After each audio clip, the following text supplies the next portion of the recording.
que era uma semana sua de trabalho? Quando já não era só mais cachê, já estava. É mais complexo, porque eu tinha que levantar um dinheirinho, né? Em determinado momento, eu tive uma história que eu vou recontar. Eu fui um camarada que eu não fui expulso de casa. Meus pais se expulsaram. Porque quando eu comecei a trabalhar, portanto, eu já ganhava um cachezinho, já tinha. Eu comecei a ter uma certa regularidade, mesmo quando era cachê. Depois teve um período que eu fui contratado na Tupi. Então eu tinha um salário. E mamãe, muito carinhosamente, muito assim, meu filho, você podia dar uma ajudadinha aqui para gente. Eu morava, estava morando ali na Bartolomeu Mitre, o Leblon não era o Leblon. Uhum. O Leblon é longe, o Leblon. É antes da Niemeyer. Uhum. Era isso, o Leblon. Aí, minha mãe, meu pai, segundo, meu pai constrangido, mas minha mãe disse assim: você gosta desse apartamento? Gosto. Está feliz aqui? Bom. É meio longe da praia, são 3 quadros da praia. 4 quadros da praia. Tá muito bom. Está satisfeito com o tamanho para você? Tá bom, tá bom. Então está aqui a chave, isso aqui é o pagamento, seu IPTU, nós falamos, nós estamos indo embora em Cabo Frio. Bom, e eu com aquele 21 anos de idade dizendo, ih, caceta. Mas também, oba! Aí, e saí procurando colegas e amigos que eu conhecia da televisão, amigos meus, hospital, para morar junto. Quando formou Luiz Carlos Miele, eu e o Hugo Cavana, morando num apartamento. A gente morou os três juntos, depois entrou o Roberto Maia. Quarteto, né? Quarteto, nós moramos juntos naquele apartamento. Sempre fim do mês era eu correndo atrás dele, porque eles sumiam. Porra! Olha o dinheiro! Então, naquela época, a pessoa botava a gente para fora, o que é muito bom. Então, eu achava isso bom.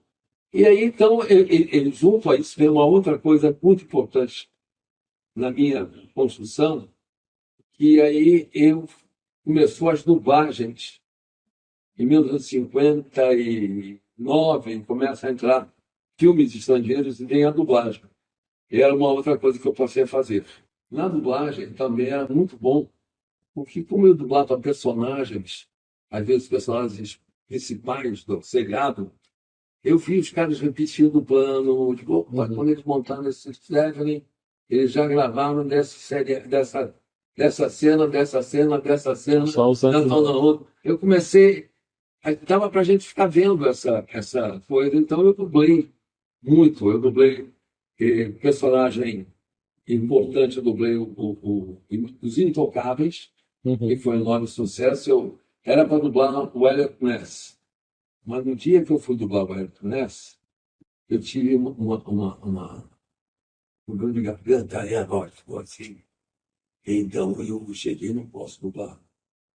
Assim, então, aí chamaram um outro ator, que foi o Antônio Patinho, passou a fazer o Elliot Ness. Eu dublei um bandido chamado Frank Nietzsche. O Frank Nietzsche aconteceu que a gente não sabia que ele entrava em todos os episódios. Eu fiquei 5 anos, né? Quase morto. Frank Nietzsche. Mas depois eu dublei outros também, dublei o 77 e dublei um que me deu dinheiro, que era o Ben Casey. O Ben Casey era um médico. Esse aí, a partir do segundo ano, eu queria parar de dublar. E aí eu tive a coisa que a agência me contratou para manter a voz. Aí melhorou o dinheirinho, Uhum. deu uma melhorada. Ou seja, no início de carreira, na vida, no início, estou dizendo os 10 primeiros anos, Uhum. 10, 12 primeiros anos, a carreira do artista é muito difícil, né? Ela é sempre recomeçando. Então, eu não estou pensando nela, estou pensando em onde a gente vai descolar uma grana fazendo o que nós sabemos fazer, que é representar. Eu Isso. nem pensava em dirigir. Você estava na dublagem, estava na Tupi. Eu estava na dublagem, eu estava na Tupi, eu fazia teatro e passei a fazer filme como ator. Fazia tudo simultaneamente. Quer dizer, sendo bem Uhum. gravado, simultaneamente junto. E tinha, o dia dava conta disso tudo? Tudo. Primeiro, a memória é muito boa. Uma memória muito boa. Uhum. Quantas E- vezes na Avenida Copa- Não, aí não precisava mais. Aí bastava essa coisa. Eu alinhavava, dava uma lida, ver o que eu falava, marcando. E novela eu decorava na hora. Novela eu decorava na hora. E eram os teleteatros que eu fazia, teatro de comédia, câmera 1. Mas nem toda semana tinha outro. Você ia Uhum. ajeitando o programa. Mas muitas vezes eu fiz no mesmo dia 3 programas diferentes. Eu fiz uma novela à tarde, um programa, depois fiz um programa de humor à noite e fazia o Camerão à noite. Fazia um programa às 9 horas, saía no ar às 11h30, entrava no outro. Mas, garoto, isso aqui era. Passei a faturar bem. Uhum. Passei bem, é maneira de dizer, comparado ao que eu ganhava. Uhum. Não era um salário maravilhoso, não. Se juntava tudo, estava legalzinho, pagava o apartamento, pagava Dava o para papel, dividir. tal, mas mesmo o cavalo estava correndo, o Uhum. dinheiro estava para o outro lado, tinha que ficar correndo. Todos nós estávamos, como dizem o pessoal do esporte, se virando nas onças, Uhum. jogando nas onças. Eu não tinha outro jeito. E era isso que a gente vivia, não ganhava. A gente passou a ganhar, eu passei a ganhar realmente um salário decente quando eu fui trabalhar na TV Excelsior. E se tivessem pago, teria ganho bem, mas teve um momento que ela começou a parar e parou de pagar. Quando foi isso? Excelsior seria 63, né? Ah, Veio 64, é bom conferir. é. Excelsior é de 63, eu trabalho na Excelsior de 63 a 65, e depois de 65 eu volto para Tupi, fico lá 1 ano e meio, e aí sou contratado para novo. O que é importante para mim na Excelsior? Quando eu vou para a Excelsior, eu estava. Tinha as pessoas da TV Rio, que era uma televisão que tinha uma turma de comediantes, Chico Anísio, Manuel Nóbrega, mas não gosto que não estava mais o Carlos Manga. Era basicamente o rádio Manning, Rádio Tupi, só de comediantes. Lá em São Paulo era a TV Record. Né? Aqui era comandado pertencia a um outro dono, era o Amaral Peixoto, não, era coisa, que era o dono da TV Vida. E o Chico Anísio se aborreceu e apareceu a TV Excelsior sendo inaugurada. Veio para cá o Ricardo Amaral, que era ligado no Alinho Simonsen. Então, convidou o Chico Anísio para ir para a TV Excelsior. Aí foi toda a TV Rio contratada num dia.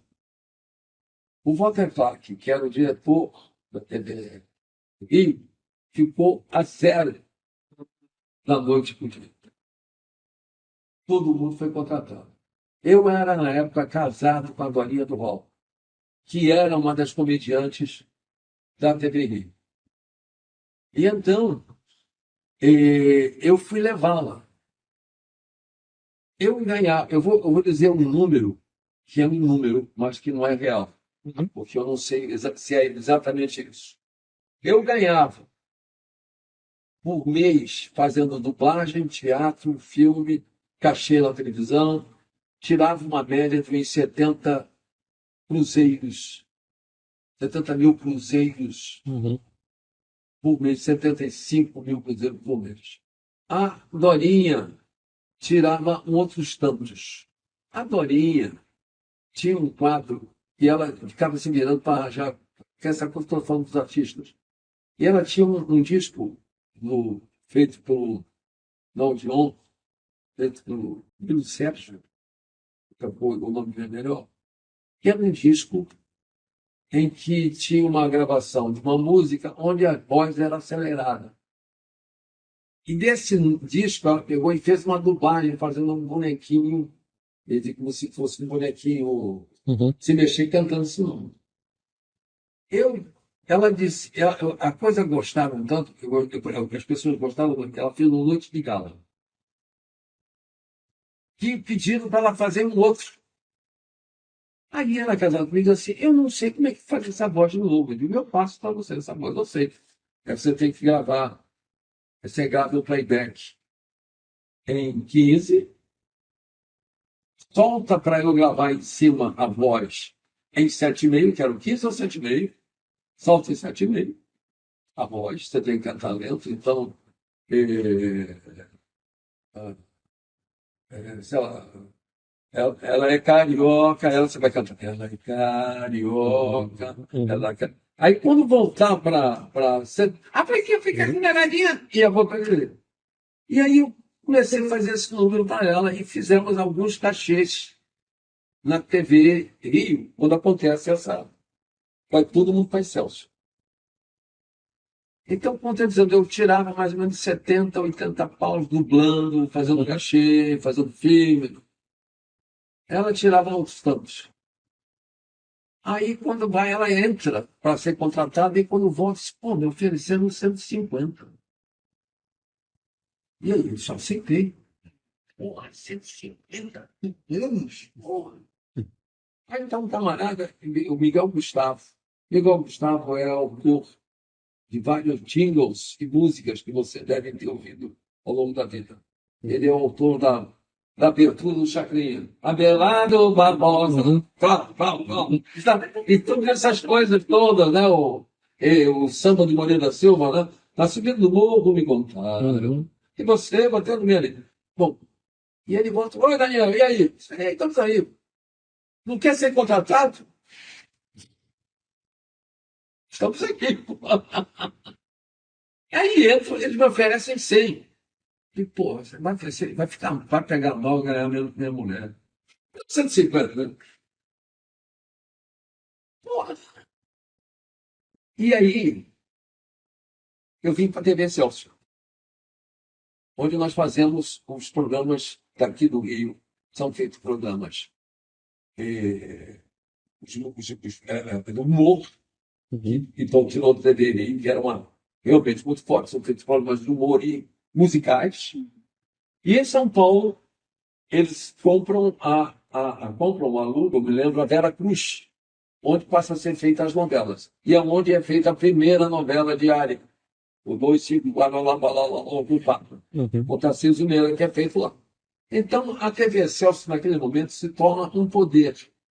E ela articula a cadeia de televisão. Portanto, o que passa aqui é o que passa lá. É Uhum. o mesmo programa. Portanto, a dobrada de salário ficava tranquilo, porque em vez de exibir, ele está usando o tape. Só numa praça? É, paga uma vez e exibe no Brasil inteiro. O que antigamente, até aquele momento, a gente ganhava, aí eu pegava o avião, ia e repetia em São Paulo. Quer dizer, eu fazia na Tupi aqui, por exemplo, e fiz em São Paulo na TV Paulista. Ou se fosse para Belo Horizonte, fazia na Itacolomi. Quer dizer, cada vez a gente ia ganhar um cachezinho, mas tudo bem. O chato era pegar o avião, pegar o avião. Mas o avião naquela época não cansava tanto quanto agora. Então, é armado essa estrutura da TV Excelsior, que fica maravilhosa, Uhum. que vai andando.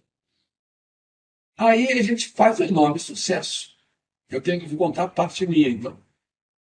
E aí eu faço esse quadro, porque eles pedem para fazer esse quadro, eu faço esse quadro num programa de enorme sucesso chamado Times Square, onde por acaso eu também entro como ator, porque era casado com a Dorinha, e faço uma dupla com ela cantando a música Dormia pouco e andava triste, e o doutor, e aí, daí, mal.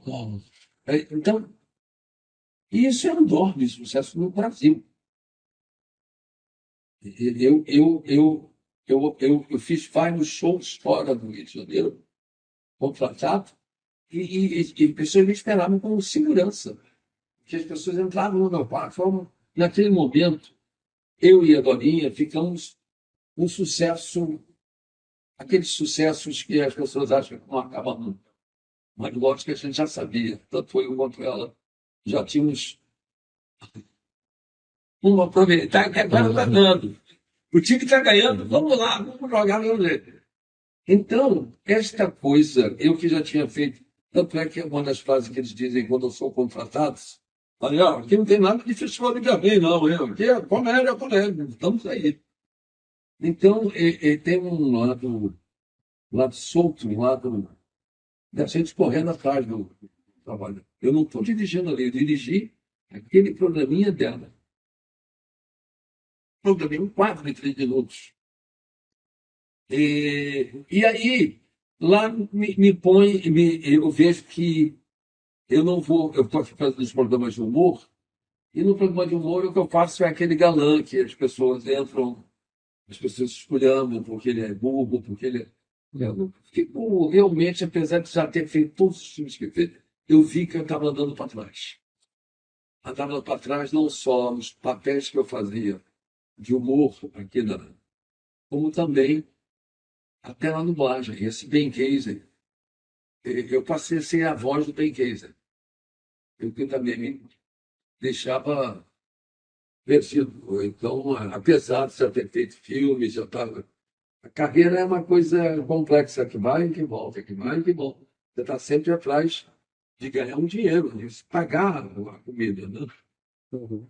E faço isso, fico mal e passo a ser assistente, faço alguns números, algumas coisinhas assim. De vez em quando eu consigo uma coisa melhor. Mais uma vez, ali, quem me ajuda mais também o Maurício Gerno, que já tinha me ajudado na TV Tupi.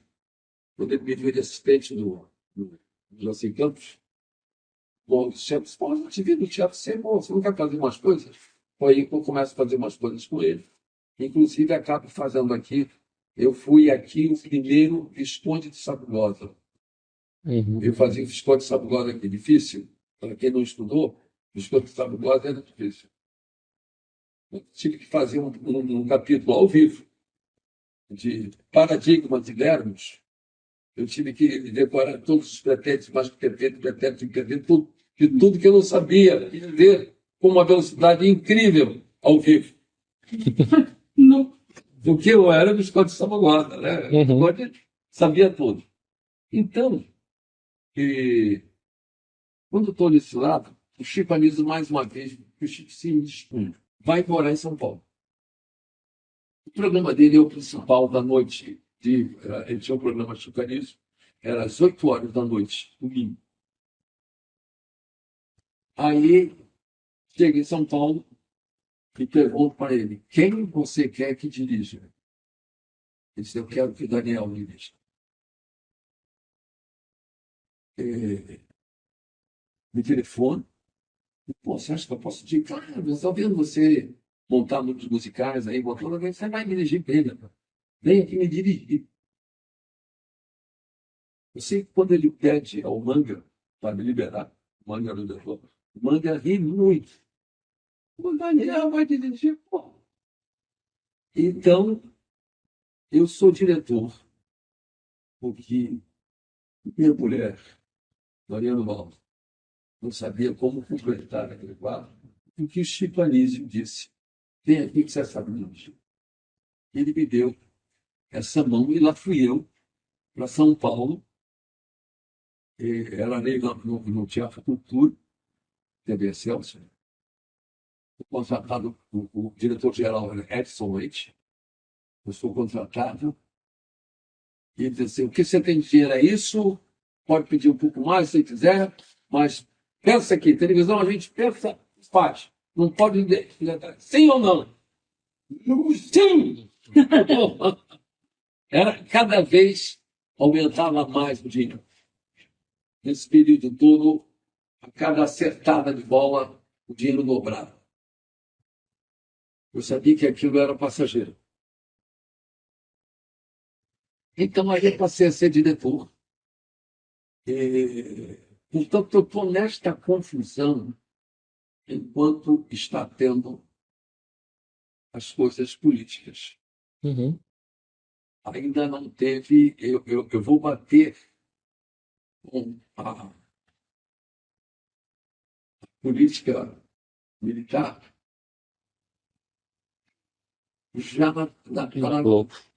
As novelas. onde que eu vou quando eu pego as novelas. Uhum. E aí é que eu passo. Mas aí a minha posição é outra. A ascensão de chegar nessa posição que eu não sabia, quer dizer, que eu não estudei, eu estudei, porque eu sabia tanto de cinema, eu gostava tanto de cinema, eu gosto tanto, estudei, e porque não existia aqui no Brasil nada que ensinasse a gente a fazer. Não tinha uma escola aqui no Rio de Janeiro de cinema, não tinha uma escola de texto, dramaturgia. Tinha uma coisa, eu não sei se tinha, nunca me avisaram. Uhum. Tinha o teatro de estudantes, tinha coisas mais levadas possivelmente para o teatro, e um tipo de teatro. O teatro de que onde eu vinha e do que eu fazia não era muito considerado. Fazia um teatro muito popular. Eu pertencia, e, curiosamente, é o seguinte, em Portugal, há uns 4, 5 anos, eu fui ver um teatro de revista em Portugal que existe muito. E era muito bom. Eu vi uma portuguesa fazendo uma puta nordestina maravilhosa. Acento, sotaque, representação fantástico. É uma companhia de teatro boa, grande, respeitosa. Quer dizer, o teatro de revista não acabou em Portugal. O que aqui acabou pela invasão da televisão. Praticamente todas as vedetes, a Virginia Lane, que era uma vedete, foi fazer um coelhinho que contava história infantil. É uma dicotomia grave. Ela talvez foi para alguns quadros da própria televisão, né? O teatro de revista inspirou alguns quadros de programas humorísticos da própria TV o tempo todo. O teatro revista, a televisão, puxou o teatro revista todos os comediantes. Do rádio e do teatro revista. Isso. Por causa da experiência. Alguns não deram certo, como o Oscarito, por exemplo, Uhum. que era um grande astro brasileiro. O Otelo custou a dar certo. Ele tinha uma personalidade, mas o Otelo sempre ficou flutuando.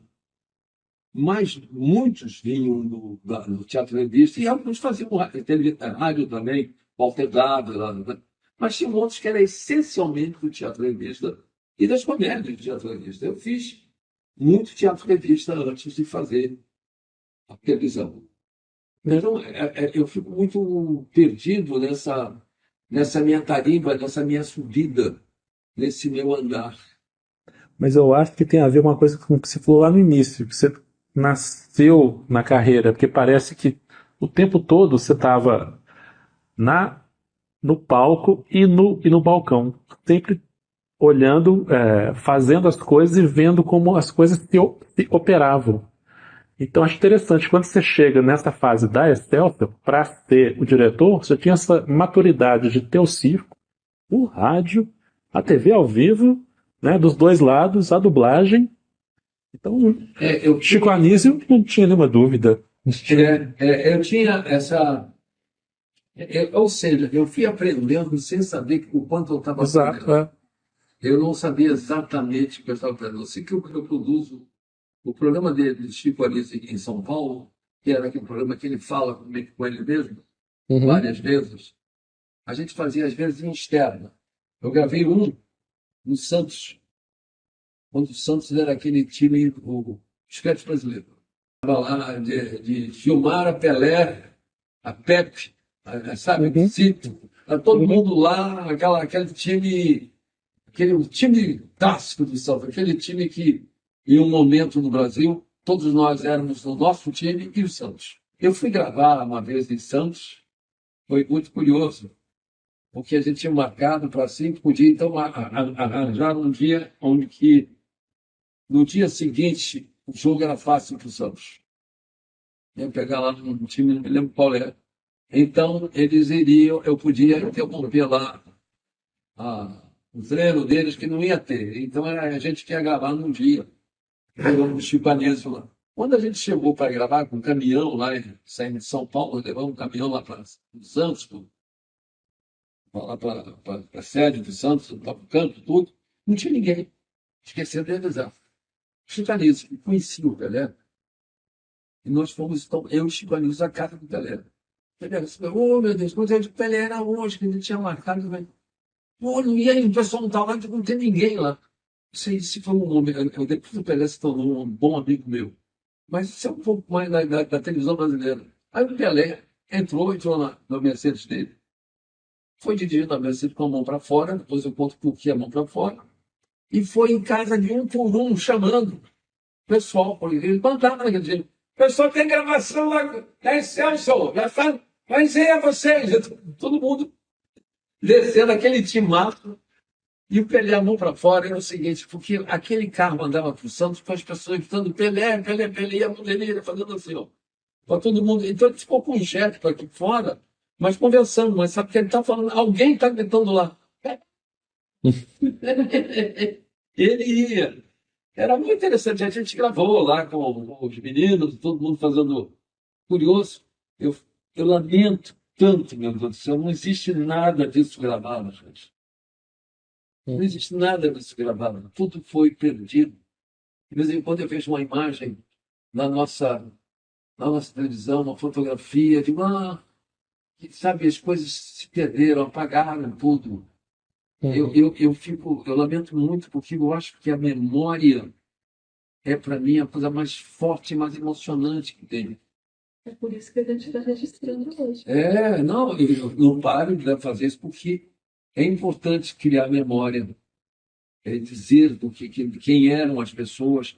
É muito rápido que a gente pode falar, porque é muito maior do que eu estou falando.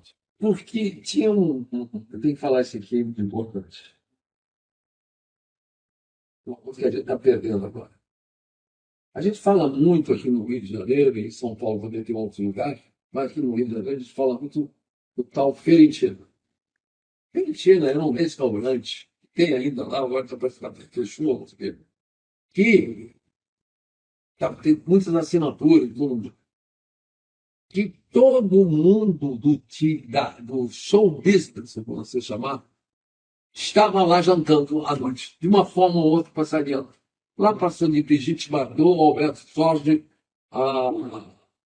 diz aí o Michael Baryshnikov, lá o outro lá, o russo, que também, Malu Bom, que dançava com a Marcinha dele, mas o nome dele bom, todo mundo tinha. Rita Hayworth, sabe? Todo mundo estava lá na Fiorentina. Na Fiorentina ia teatro de revista, ia teatro que trabalhava com Carlos Machado, ia os atores de comédias, ia o pessoal da TV Rio, o pessoal da TV Tupi. Ou seja, tinha um mundo artístico andando ali, e ali surgiam muitos negócios. Muitos convites, muitas ideias, sabe, o Solnado, já que estamos falando de Portugal, Solnado é uma pessoa que vinha muito aqui, que era amigo, ia muito lá com a gente, o Solnado. Era muito amigo meu, bom amigo, somos bons colegas. E era uma pessoa deliciosa. Então, ali a gente estava todo meio reunido, então, mas, pô, um papel para você fazer, você sabe, você tinha. Aí eu fiz alguns filmes. Fiz filmes a partir de 54, eu faço o primeiro filme. Eu entro mesmo antes do cinema do que para a televisão. Em 54, eu faço um filme que eu chamo Figurante com Fala. Eu faço um filme chamado Colégio de Brutos, em que eu era um dos estudantes. De vez em quando falava uma coisa, tal, mas com Oscarito, Silfane, aquela turma da Atlântica. E faço um outro chamado Fuzileiros do Amor, que é com o Mazzaropi. E a Terezinha Magno, essa aqui eu tinha sido galã, que viria depois a ser galã. Em 61 eu faço um filme, porque já está a televisão funcionando, um filme colorido brasileiro chamado Esse Rio que eu ando, com um texto de Milo Fernandes, adaptação de contos brasileiros. Eu faço contos do Machado de Assis, Noite de Almirante, Então, as coisas vão sucedendo na minha frente de acordo com a minha experiência, com o que se vê na televisão, e aí eu faço filme. Então, quer dizer, o primeiro foi em 54, depois fiz mais uns outros em 58, 50, meio chanchadas. Outros, depois era uma chanchada melhor, até que eu fiz um vilão principal de um filme chamado Vai com calma. Assim, sei lá, então, daqui a pouco a gente lembra, né? Que é com vagareza. Até que eu faço esse filme, Esse Rio que eu amo. Esse Rio que eu amo, eu sou o papel principal junto com Tônia Carreiro. Eu fiz, são vários pontos. No meu ponto, eu termino o filme. E depois entra o Gerson Valadão e o Rui Guerra, e eu faço um filme chamado Os Cafajestes, que me deixa num outro, em 62 eu entro num bom patamar de ator. Mas também, como tudo vem e tudo vai. A vida vem em ondas como o mar, sabe? Uhum. Que dia volta. Então, em 62 eu estou fazendo filmes legais, mas isso não quer dizer. Aí eu fiz Esse Aí que eu amo, depois fiz Os Cafajestes, depois eu fiz o Boca de Ouro, dirigido pelo Nelson Pereira dos Santos. Então, de uma forma ou outra, eu saí de lá do circo, começo a entrar numa outra turma. Isso tem a ver com Fiorentina, tem a ver com a televisão, tem a ver com as pessoas se comunicarem. Isso que eu falei antes, que achava que isso era difícil, porque atualmente você não tem essa comunicação pessoal. O que eu chamo assim, a encontro no botequim, Uhum. o papo de botequim, o papo das pessoas frente a frente conversando, é que nós discutimos o que estamos fazendo, as dificuldades que temos, as vontades que temos de fazer, a solidão da nossa casa, das nossas ideias, ou mesmo com o Zoom, a gente não é a mesma coisa da gente conversando pessoalmente. Uhum. Então, a minha profissão, a possibilidade de ser o que eu fui, o que eu fui me tornando, vem muito desta. Sabe? Interação. Quando eu fui fazer a primeira perna, o cara assim, me convidaram para uma peça, eu não quero fazer, você não quer fazer? Pô? Uhum. Quando o Arlindo me falou, pô, eu topo, o que é? Papel de galã, você vai fazer, vou te indicar lá. Você entende? Isso aconteceu porque o cara me viu e falou, as coisas acontecem. Se não acontece nada. Aquela famosa frase, a felicidade não bate na sua porta, isso é uma mentira. Você tem que sair e estar atento na rua, porque a felicidade vai bater. E aí, quando chegou o regime militar, a Fiorentina continuava viva? Quando a gente estava, não, o regime militar, Quando da Excelsior também, né? Voltar. a Excelsior teve um problema que era que não chegava a nós. Nós sabíamos que a Paler tinha sido caçado e o dono e o garoto que estava comprando, o Alinho Sims, que estava comprando, abrindo essa Excelsior, ele era bancado pelo pai dele, que era o dono da Panera, e que era um grande empresário. Mas, logicamente, quando pegou isso, fechou a panela. Era um assunto tão distante de mim, na verdade. Eu quando chega, eu já fiz os Cafajestes, já tive filme passando em Belém. Então, mas não quer dizer com isso que eu fosse uma pessoa muito politizada. Eu sabia tudo, né? Mas era tão mal politizado.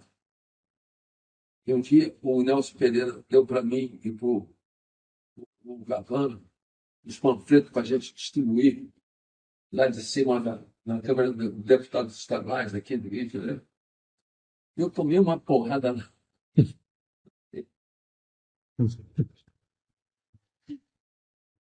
Eu nem sabia direito o que era comunismo, o que não era comunismo. Sabe? A gente sabia sempre que a gente era meio de esquerda. Uhum. Meio de esquerda. E eu estava muito mais, a bem da verdade, preocupado com o meu feijão de amanhã Uhum. do que com a distância necessária para discutir. Logicamente, é da alma do artista ser de esquerda, chamado de esquerda. A gente não trabalha com o poder, não trabalha com o rei. Isso a gente sempre soube que a gente é espanhol. Tem governo, nós somos contra. Então, e eu tinha do lado pessoas politizadas como o Nelson Pereira, o Rui Guerra, a turma da Uni, o Valdo Viana, então, tinha um envolvimento, mas, logicamente, não dava para mim discutir isso. Quando há o golpe no 20 de março, 31 de março, 1º de abril, na TV Rio aqui, um general tomou o forte, Copacabana, dando um tapa no garoto que estava lá de sentinela. O sentinela está lá, para um carro e salta o general. O que é que o sentinela fala? Mate continência. Olha, ficou à direita. Mate continência. E aí o general dá um tapa e tira. Ele só fez um que o garoto? Aquele requinho parado ali, fica. Que porra. E tem aquele. A gente era muito menos informado. Quer dizer, as pessoas mais informadas não sabiam. Mas, para mim, eu estava muito contente com os marinheiros, que teve aqui com o Goulart. Tinha um lado nosso, que a gente. Eu estou sendo sincero, dizendo assim: olha, a gente apoiava, mas eu não tinha um conhecimento exato das coisas que estavam acontecendo. Porque acho que é legal voltar nesse ponto da trajetória, quando você sai da Excelsior para Globo, né? E aí Passei para Tupi de volta. foi para Tupi de volta. Foi um ano e meio. E o Clark, ele já foi direto da TV Rio para Globo, vocês encontraram lá de novo. Ele chamou o Boni. Aí o Boni me chamou, mas a TV Globo era uma estação que mal se via no Rio de Janeiro. Era muito bem montadinha, direitinha, blá, blá, blá, mas a antena dela era antena, você lembra disso? Era uma antena que. A antena dela, em alguns lugares lá no sul, não se via muito, não. Via coisa do Leblon, do Botânico, sei lá, qual era a zona do mapeamento dela. Não sei, mas era pequena. Então a gente vai para aquela linha, ele me chama e diz assim: eu quero que você dirija a novela. Eu disse: novela, eu nem gosto de novela. Eu tinha feito com uma turma, mas uma coisa é fazer. Eu vou estar. Vai dirigir novela. Ele disse assim: aí o Boni que me descobre, dizendo assim: eu acho que com o que você gosta de cinema, você pode me ajudar a melhorar a novela. Aí eu pego a novela, essa Rainha Louca, que tinha 20 capítulos. Eu assisto os capítulos e começo a dirigi-la. Uma experiência minha que eu tenho já de todo aquele teatro que eu fiz na televisão, de todas aquelas novelas que eu fiz como ator, de tudo aquilo que eu já dirigi do Chico Anísio, ele com ele mesmo conversando. É um volume de saber que eu começo a utilizar. E durante um período meu na televisão, as coisas assim: pô, velho, você tem cada cena que você faz. Você é bom diretor. Eu digo: não sou bom diretor, eu tenho boa memória. Que ao ver uma cena, ou ler uma cena, eu sei de quantas maneiras eu posso fazer aquilo. Porque eu já vi aquele determinado clima em N filmes que eu sei de cor. Então, eu acho que é aí que o Boni aposta. E aí eu começo a fazer a novela. A primeira novela que eu dirigi na Globo é Rainha Louca. Depois dirijo Sangue e Areia. Aí é você bater com irresponsabilidade. Né? Se mandasse, eu levar. Isso aqui é ano? Serviço da Globo, deve ser 67. 67, né?